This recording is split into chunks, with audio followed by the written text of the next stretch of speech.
dia, bem-vindos ao Abrolhos Rural, o seu programa do agronegócio. Aproveita, já deixa o seu like, ativa o sininho das notificações e compartilha esse link para que mais pessoas fiquem por dentro do que acontece no universo do agronegócio aqui no extremo sul da Bahia.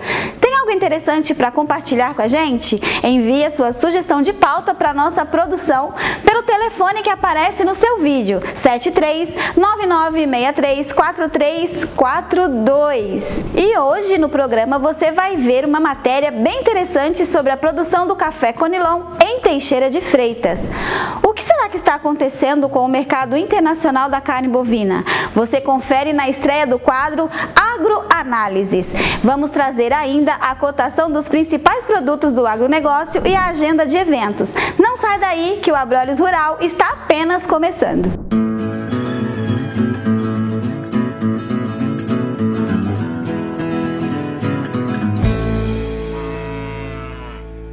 Muito bom dia para você que nesse domingo, hoje, dia 9 de outubro, me permite entrar dentro da sua casa. A gente vai falar agora de uma das paixões do brasileiro, cafezinho. Seja pela manhã, para dar aquela energizada ao começar o dia, ou em qualquer outro horário, a gente não dispensa um café quentinho. Em Teixeira de Freitas, existe uma propriedade que é modelo na produção do café Conilon. E a nossa equipe foi até lá para conhecer e a produção vai te mostrar tudinho. Vamos acompanhar agora a primeira parte desta matéria especial.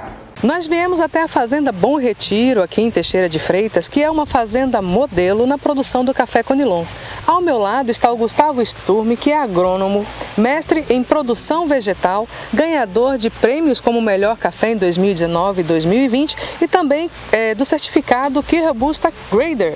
Dá até um trava-língua, né, Gustavo? Fala um pouquinho pra gente desse certificado. Bem, esse certificado é um curso, né? É um curso bem completo sobre classificação física e a parte de degustação, na qual a gente chama de cupping dos cafés, e justamente dos cafés robustas ou conilons, né? Que é assim que a gente chama os cafés que são produzidos aqui na nossa região do extremo sul, né? Café conilon ou café robusta. Então esse curso é um curso no qual o profissional, né, que realiza, ele sai de lá com uma visão muito boa sobre a parte de classificação do café. Entender basicamente as diferenças que tem entre os cafés. O café, pode-se dizer que, para facilitar o entendimento de todos, é como nós, seres humanos, né? Tem uns que são mais altos, outros mais baixos, uns mais gordos, outros mais magros, enfim. Para o café é do mesmo jeito. Aqui, por exemplo, nessa lavoura, a cada 2 linhas nós temos o chamado clone, né? O que é o clone? São cafés idênticos, de fora a fora na linha, aí uns serão mais produtivos, outros um pouco mais suscetíveis a uma praga, uma doença, uns vão dar uma qualidade de bebida melhor e é assim que a gente procura, né, trabalhar. Assim facilita o nosso processo produtivo, a gente tem uma boa polinização também de todos os materiais genéticos assim e para realizar todas as práticas agrícolas é bem mais fácil. Então vamos falar agora, a gente ouve muito, né, Gustavo, falar de 2 tipos básicos de café que são consumidos no Brasil, que é o Arábica e o Conilon. Qual é a diferença entre eles? A diferença básica vai principalmente no cultivo, né? Para começar a conversa. O cultivo do café Arábica, ele é mais em regiões de altitude mais elevadas, né? De altitudes mais elevadas, acima de 600 metros acima do nível do mar.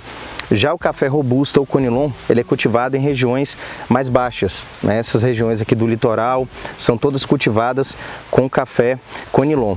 E na parte de produção, né, de produtividade, o conilon ele tem uma produtividade mais elevada do que o café Arábica.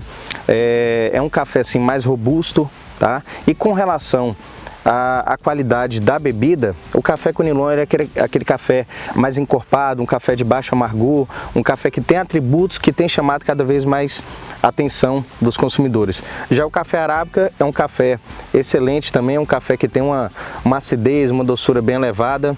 Ambos cafés, desde que bem preparado na parte de pós-colheita, conferem uma qualidade de bebida muito boa. Quando você fala em robustez do café Conilon, você está se referindo ele tem uma resistência maior a pragas e doenças? Sim, isso aí. Tem uma resistência maior a algumas pragas e algumas doenças. É um café literalmente mais robusto, né? Principalmente para o nosso clima, para o nosso ambiente aqui no qual a gente produz o café.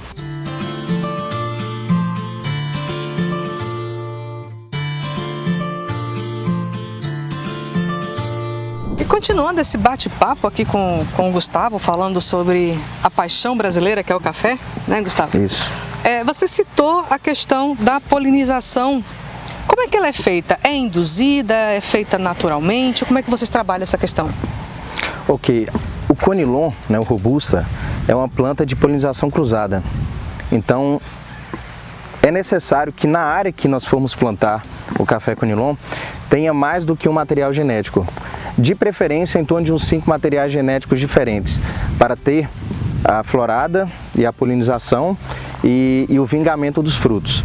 E essa polinização, no caso do café, ela é realizada através das abelhas ou do vento, tá? São as duas maneiras que ocorrem a polinização do café. E as abelhas, vocês têm... Vocês criam as abelhas aqui? Vocês têm as colmeias? Como é isso? Sim. Aqui nós produzimos mel, né? Temos a produção, trabalhamos com apicultura, né? Aqui na propriedade, tem uma pessoa responsável por isso aqui. E além da produção do mel, ela traz outro ganho, né? Que é um ganho indireto, que é a parte de polinização. E tendo uma boa polinização do café, de outras culturas que a gente tem aqui também, a gente consequentemente tem uma produtividade maior.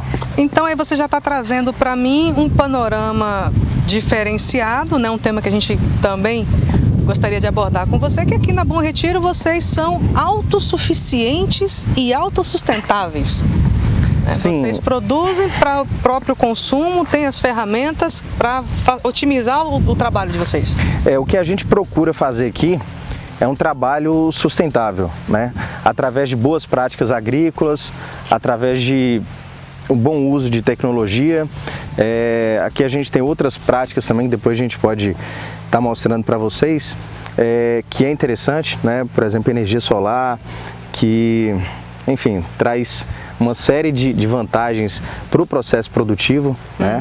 Nós vimos quando entramos na propriedade as suas placas e tal. Isso. Qual é o reflexo disso dentro da propriedade? Tem um impacto muito positivo no custo de produção, né?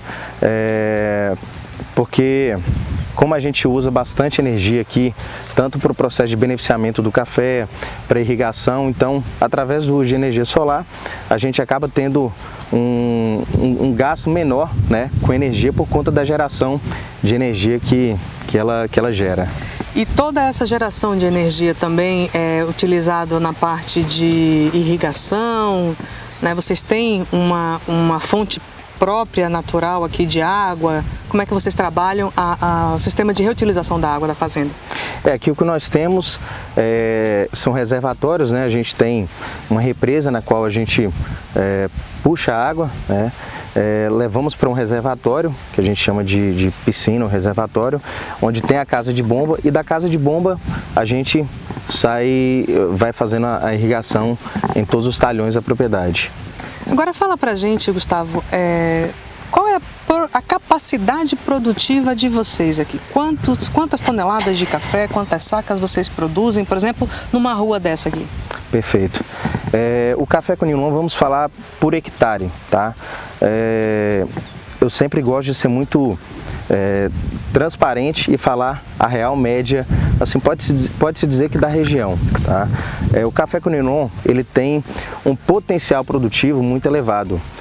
É comum você produzir 100 sacas, 120, 140, 150 sacas por hectare, como em alguns talhões a gente produz aqui na propriedade, mas tem um processo que a gente realiza no café conilon, que é a renovação. A gente tem que fazer a poda, a seleção do broto. Então, em determinados anos, né, dependendo do ciclo da cultura, nós vamos ter uma produtividade mais baixa, uma produtividade de 40, de 50 sacas por hectare, mas na média vai ficar em torno de 70, 80 sacas por hectare.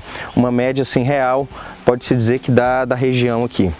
E uma curiosidade, né? A gente ouve muito falar em rotação de cultura. Isso se aplica também ao café? Sim, porém menos. Como o café é uma cultura perene, é uma cultura que você planta, né? Essa lavoura aqui, por exemplo, ela vai completar um ano ainda, mas com fé em Deus ela vai ficar com a gente aqui durante uns 15, 16 anos aproximadamente. Depois disso a gente faz a implantação de uma nova lavoura nessa área.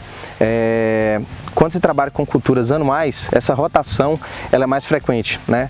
Um cultivo de abóbora, de melancia, de milho, essa rotação é mais frequente. Mas a gente procura sim, né, antes de implantar uma nova cultura, fazer o plantio de alguma outra cultura, né? Seja um milho, uma melancia, abóbora, enfim. Aqui a região tem um potencial de produzir diversas culturas, né? Essa é a grande vantagem aqui do nosso extremo sul. Agradecer a você que está nos acompanhando, pedir para você mandar esse like, esse link, desculpa, para várias pessoas, porque a gente vai ter daqui a pouquinho a segunda parte dessa matéria especial que vocês acabaram de ver a introdução. A gente vai falar agora, acompanhar, na verdade, a estreia do quadro Agroanálises, uma parceria feita entre a TV Abrolhos e a Grifato Consultoria.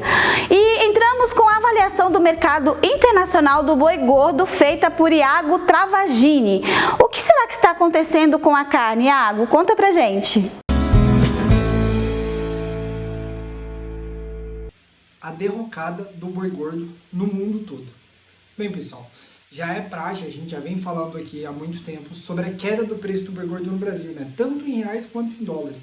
No início desse ano a gente viu ali em meados de março, abril, o preço do boi gordo em dólares bater recorde no Brasil, bater quase 70 dólares por arroba. E naquele momento a gente viu um preço do boi gordo muito forte no mundo todo. Quando você olhava para o Uruguai, para a Argentina, você via preços muito parelhos com os preços norte-americanos, né? O preço do boi gordo nos Estados Unidos naquele momento estava muito próximo do preço do boi gordo brasileiro. Só que, desde então, a gente tem visto uma derrocada não só do boi gordo brasileiro, mas também do boi gordo em toda a América do Sul, lá na Austrália, na Nova Zelândia e na União Europeia. Então, quando a gente compara o que está acontecendo no Brasil, é um cenário que pode-se dizer que está se repetindo em quase todo o globo produtor e exportador de carne bovina. Para vocês terem uma ideia, o preço do boi gordo no Uruguai, desde o pico que foi durante o mês de março, abril desse ano, já recuou em torno aí de 14%, 15%. Na Argentina também em torno de 12%. Quando a gente olha para Paraguai também, mesmo com o Paraguai sofrendo ali com a saída da Rússia, das exportações, do comércio global, muita incerteza, o preço caiu ali, só que desde então ele recuperou um pouquinho e voltou a cair novamente. O Paraguai já viu o preço do boi gordo também ali no país, chegando aí próximo dos 45, 50 dólares por arroba e caindo muito forte também nesses últimos 6 meses, desde março, aí ele vem em queda.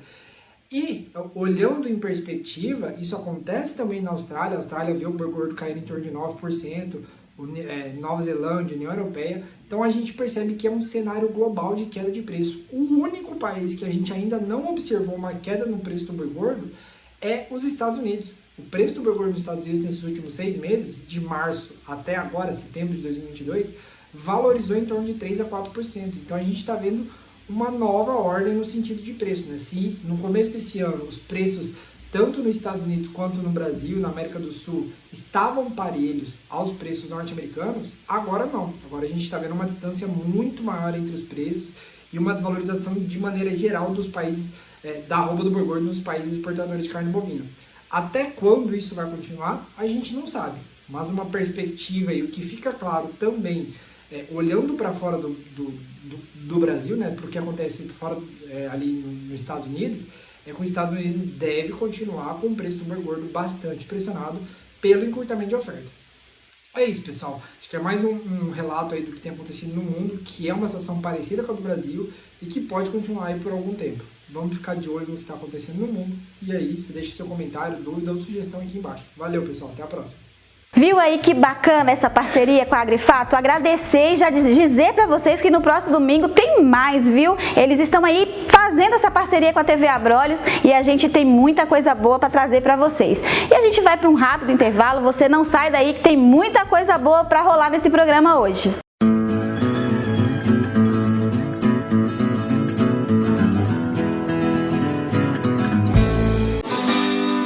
Do custeio da uva no sul ao cultivo de pimenta no nordeste.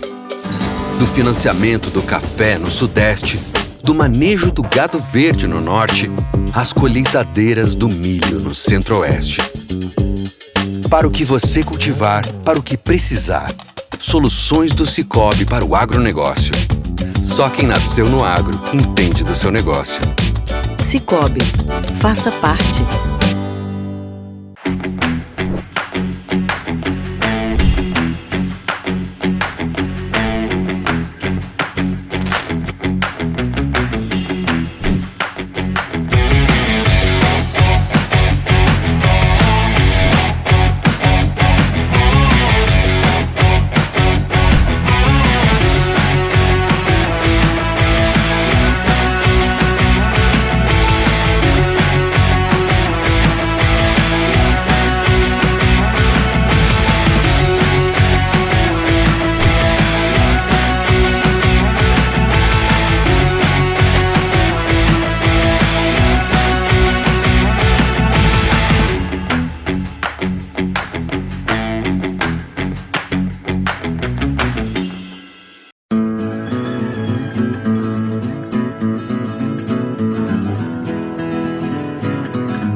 Vocês que ia ser rapidinho, a gente já tá de volta e aí eu quero perguntar pra você, tá gostando do nosso programa?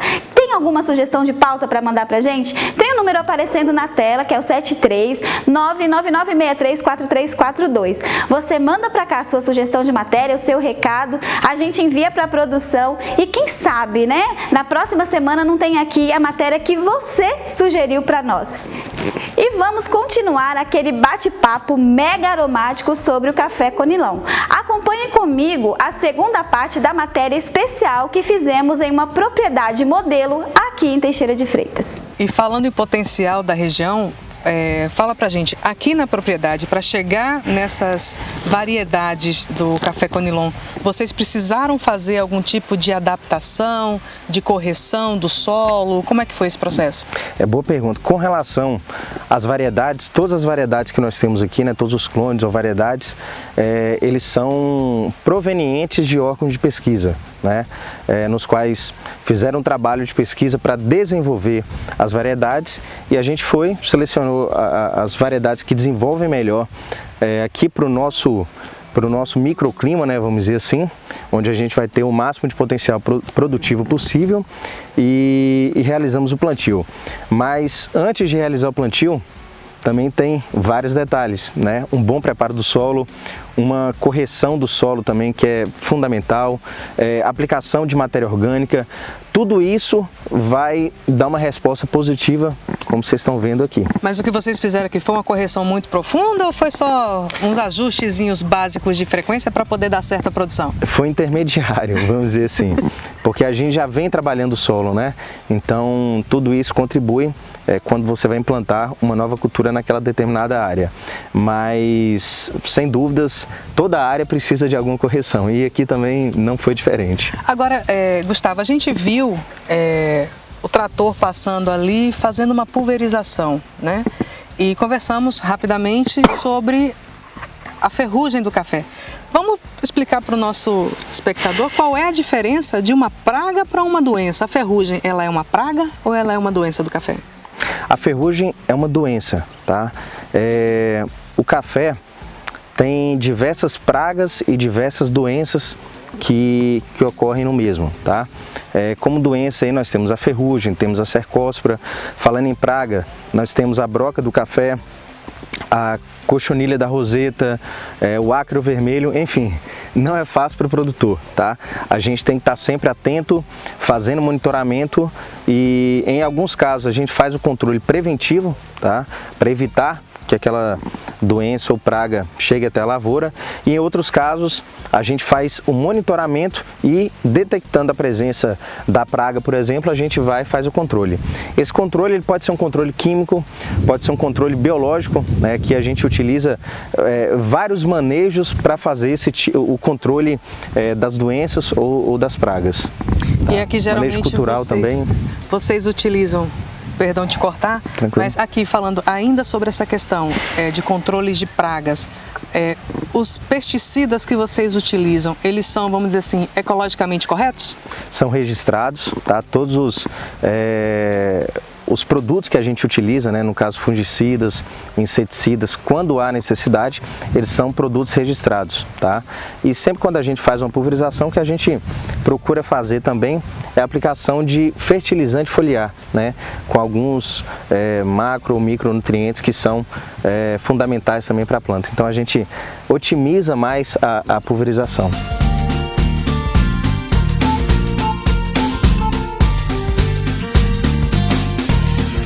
Então, Gustavo, eu estou vendo que aqui entre as ruas, né, tem também é mato. Então, esclarece pra gente o que esse mato no meio do café tem a ver com a produtividade, em que isso ajuda, como é esse negócio aqui? E que tipo de é capim, é? É capim. Que tipo de capim é esse? O que acontece?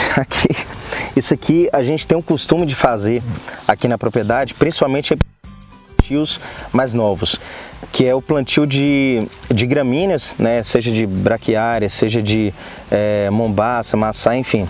Tem diversas variedades que a gente pode estar plantando aqui. E nesse caso aqui, o que acontece? A gente faz o plantio dessa gramínea no meio na entrelinha, né? No meio da entrelinha. E como vocês podem observar, e que é fundamental, a linha de plantio, ela tá limpa, tá? Vocês podem ver aqui que tá isento de mato, tá? Isso aqui é o que? Isso aqui é a camada, né? A parte aérea do capim, no qual a gente realizou o processo de roçagem, né?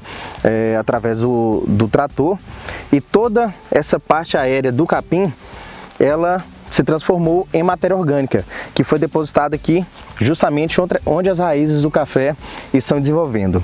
E esse processo é interessante porque, primeiro, que ele faz uma ciclagem de nutrientes.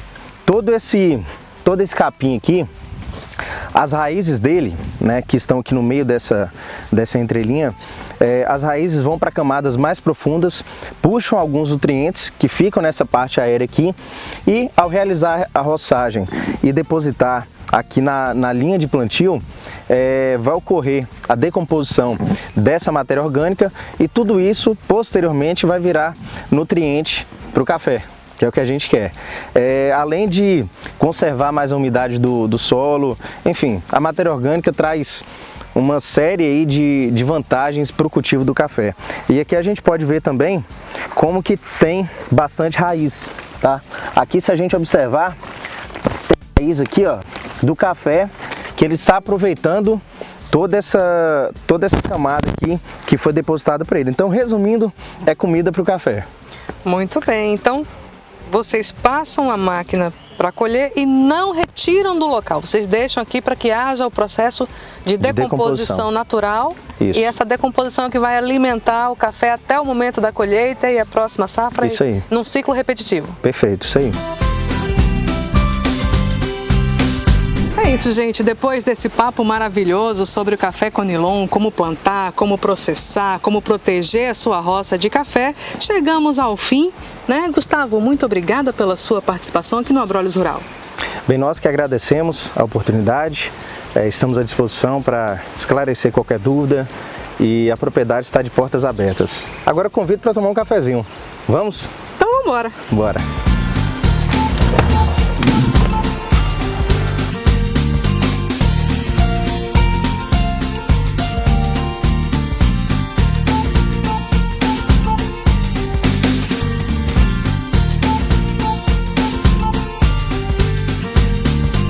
Convite feito, convite aceito, né? E todo o papo tem que ser regado a um bom café, né? Finalizando principalmente, não é isso, Gustavo? Isso aí, perfeito. Vamos lá? Vamos lá.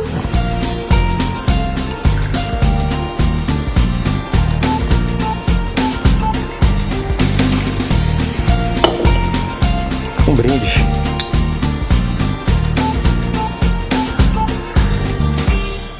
Ô, Gustavo, Gustavo Sturme abriu a propriedade, deu uma aula aí pra gente sobre o café Conilon e é óbvio que a gente aqui quer agradecer a você que está nos acompanhando e a você, Gustavo, por essa participação tão especial aqui no Abrolhos Rural. E a gente agora vai para um assunto importante, a cotação dos principais produtos agrícolas. Vamos apresentar a cotação dos principais produtos do Extremo Sul pela tabela da Federação da Agricultura e Pecuária da Bahia, a FAEB. A arroba do boi gordo está sendo vendida a R$ 260 em Eunápolis. A arroba do cacau está sendo cotada a R$ 176 também em Eunápolis. O café Conilon tipo 7 está sendo cotado a R$ 715 a saca de 60 quilos em Itamaraju. Você ficou por dentro da cotação e agora você vai ficar por dentro de toda a agenda do que está acontecendo no mundo do agronegócio. De 3 a 5 de novembro, a cidade de Salvador é palco da EAGRO 2022. Durante a feira, o Sebrae Bahia vai promover o Hackathon EAGRO, com o objetivo de promover mais tecnologias voltadas ao agronegócio. As inscrições são gratuitas. Informações pelo 719-9619-4987. De 6 a 10 de março de 2023, acontece a Expo Direto Cotrijal, na cidade de Não Me Toque, Rio Grande do Sul. Informações pelo site expodireto.cotrijal.com.br. De 27 a 31 de março de 2023, acontece a Tecnoshow Comigo, na cidade de Rio Verde, em Goiás. Informações pelo site tecnoshowcomigo.com.br. Você teve aí as principais agendas do mundo do agronegócio, mas um assunto importantíssimo pra gente é a previsão do tempo. Como é que vai ficar a previsão do tempo para a próxima semana aqui no Extremo Sul? E vamos à previsão do tempo para esta semana, de 10 a 16 de outubro. Em Eunápolis, vamos ter uma semana bem ensolarada com pancadas de chuva bem distribuídas. As temperaturas variam entre 17 e 29 graus. A umidade relativa do ar fica entre 40% e 100%. Em Itamaraju, vamos ter sol entre nuvens e pancadas de chuva bem distribuídas durante toda a semana. As temperaturas variam entre 19 e 27 graus. A umidade relativa do ar vai oscilar entre 52% e 98%. Em Teixeira de Freitas, vamos ter uma semana de sol entre nuvens com pancadas de chuva a partir de quarta-feira e as temperaturas variando entre 18 e 29 graus. A umidade relativa do ar oscilando de 43% a 100%. É tão rápido esse nosso encontro, né? O nosso programa já chegou ao final, mas antes de me despedir, eu quero te convidar para estar com a gente no próximo domingo. Claro que a gente está aqui trabalhando muito para trazer conteúdo de qualidade para você. Quero agradecer por você nos permitir entrar dentro da sua casa, pedir a Papai do Céu que olhe e ilumine você durante toda essa semana. Encontro marcado, vejo vocês no próximo domingo aqui no Abrolhos Rural.